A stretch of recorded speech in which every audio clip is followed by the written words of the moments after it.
anak-anak kelas 4, apa kabar? Moga masih dalam keadaan sehat dan juga tetap semangat dalam belajar. Nah, hari ini kita lanjut lagi materi IPA kita. Kita hari ini menggunakan buku baru ya, yaitu buku 4E ya. Jadi pakai buku 4E. Nih. Buku 4E. Ya. Silakan buka buku kalian halaman 5. Hari ini kita akan mempelajari tentang sifat-sifat cahaya dan keterkaitannya dengan indera penglihatan ya. Nah, seperti yang kalian ketahui ya, kita tidak bisa melihat sesuatu kalau tidak ada cahaya. Kalau tempat yang gelap ya, kita tidak bisa melihat sesuatu, kita tampaknya gelap semua. Tapi kalau ada seberkas cahaya aja, bahasanya seberkas. Kalau ada setitik cahaya aja ya, itu sudah membantu kita untuk melihat segala sesuatu yang ada di sekitar kita. Nah, kita akan lihat nih bagaimana sih sifat-sifat dari cahaya. Di buku kamu di halaman 5 ya, dan juga di halaman 6 ada 5 sifat dari cahaya ya. Ada yang pertama adalah cahaya merambat lurus, kemudian cahaya menembus benda bening, kemudian cahaya bisa dipantulkan, kemudian cahaya bisa dibiaskan, dan juga cahaya itu bisa diuraikan. Jadi ada 5 sifat dari cahaya. Mari kita bahas satu persatu. Yang pertama adalah cahaya merambat lurus ya. Artinya cahaya tersebut selalu merambat lurus. Cahaya merambat lurus itu adalah suatu berkas cahaya yang selalu merambat lurus. Contohnya seperti lampu sorot ya, ketika di lapangan sepak bola ataupun ketika manggung ya, suatu band ya, itu kita sering lihat kan lampu sorotnya. Nah, dan itu tembus dan itu kita bisa lihat arahnya selalu lurus Kak. Dan kemudian cahaya matahari yang menembus jendela, kalian bisa lihat juga kayak kalau ketika siang hari cahaya itu menembus jendela dan kita lihat rambatan ataupun dari cahaya itu tetap lurus ya, tidak berbelok dia ya. Kemudian adalah cahaya dari lampu senter. Lampu senter kita lihat kan, kalau kamu mainkan lampu senter dia tetap berada lurus ya. Nah, itulah dikatakan bahwa cahaya itu merambat lurus ya. Contohnya seperti di buku kamu nih, di lampu sorotnya kan. Nah, misalnya kalau di panggung-panggung ada pesta tahun baru biasanya ya, mudah-mudahan tahun ini kita bisa merayakan tahun baru biar kita bisa lihat lampu sorot, kembang api dan lainnya ya. Semoga pandemi cepat selesai. Oke, nah itu dia kalau cahaya merambat lurus ya. Yang kedua, cahaya menembus benda bening. Nah, seperti jendela tadi ya, misalnya jendela kaca itu bisa ditembusi cahaya. Kita bisa lihat ketika kamu berada di rumah ya, cahaya itu tetap bisa masuk walaupun terhalang dengan jendela, tapi harus jendela yang bening. Seperti contoh yang tadi ya, bisa menembus benda bening seperti jendela ya, tapi cahaya tidak bisa menembus benda yang gelap ya. Ketika cahaya mengenai suatu benda ya, maka yang muncul adalah bayangannya ya. Ketika kamu misalnya berdiri nih di depan cahaya, pasti yang terjadi adalah bayangan ya, karena cahaya itu cuma bisa menembus benda bening. Tapi kalau benda seperti padatan, kemudian tidak tembus pandang, maka dia terbentuk adalah bayangan atau daerah yang gelap ya. Makanya ketika kamu berdiri di suatu tempat ya, dan ketika cahaya itu mengenai kamu tidak akan tembus cahaya ya, tapi cahaya itu tertahan oleh tubuh kita dan menghasilkan bayangan ya. Jadi bisa dikatakan bayangan itu terbentuk karena cahaya tidak dapat menembus benda gelap ya.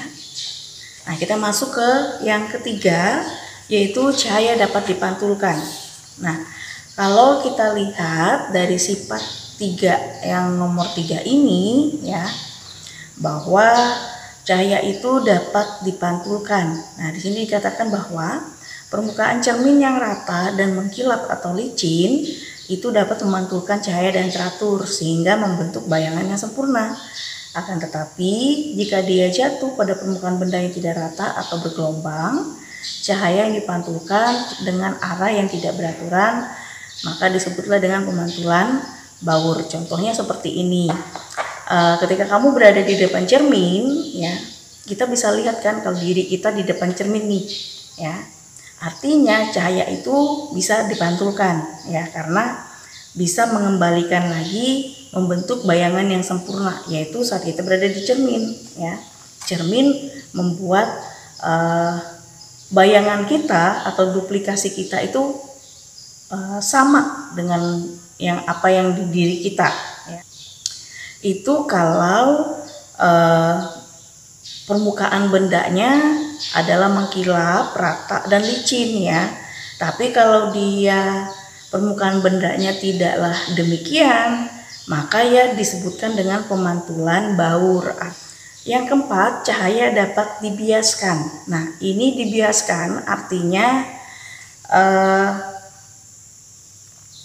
tentang perbedaan kerapatannya. Cahaya dapat dibiaskan, ya, itu karena ada perbedaan medium.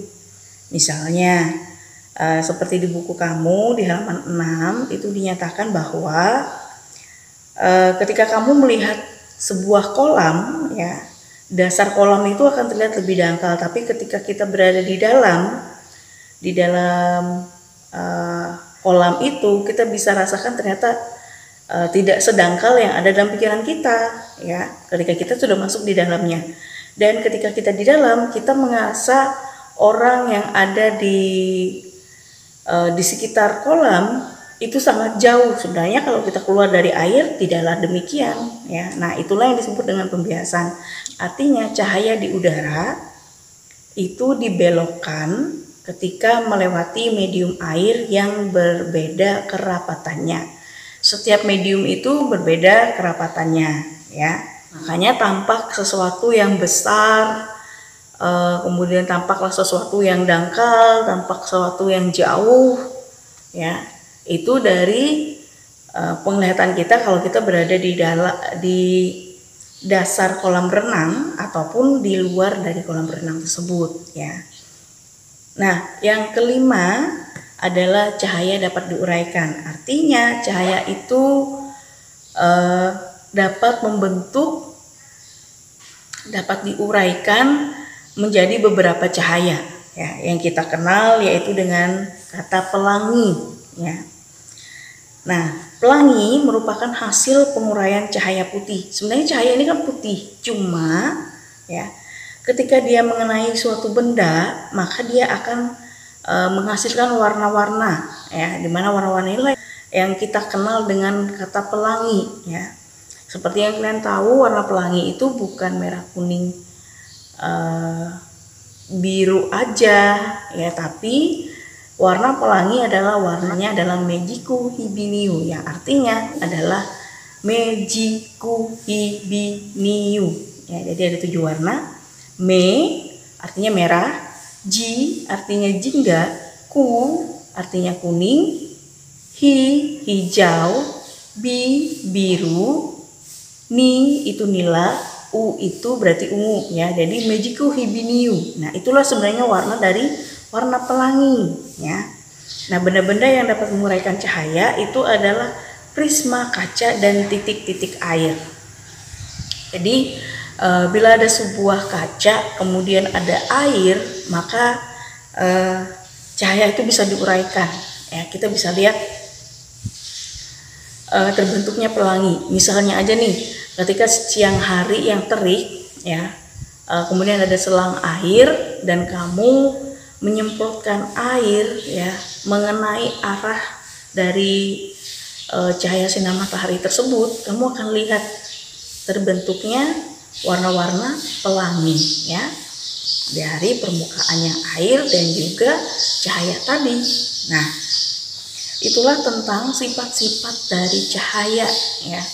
Tadi ada 5, ada cahaya yang merambat lurus, menembus benda bening, dipantulkan, kemudian dibiaskan dan juga diuraikan. Jadi ada 5 tadi, semoga kamu pahami. Untuk latihan kamu di rumah, silakan kamu kerjakan kegiatan 7 ya, membuat pelangi. Jadi kalian videokan bagaimana prosesnya, kira-kira apa yang terjadi, itu divideokan. Waktunya 1 minggu, jadi tugas ini kalian kumpulkan pada tanggal 2 November ya.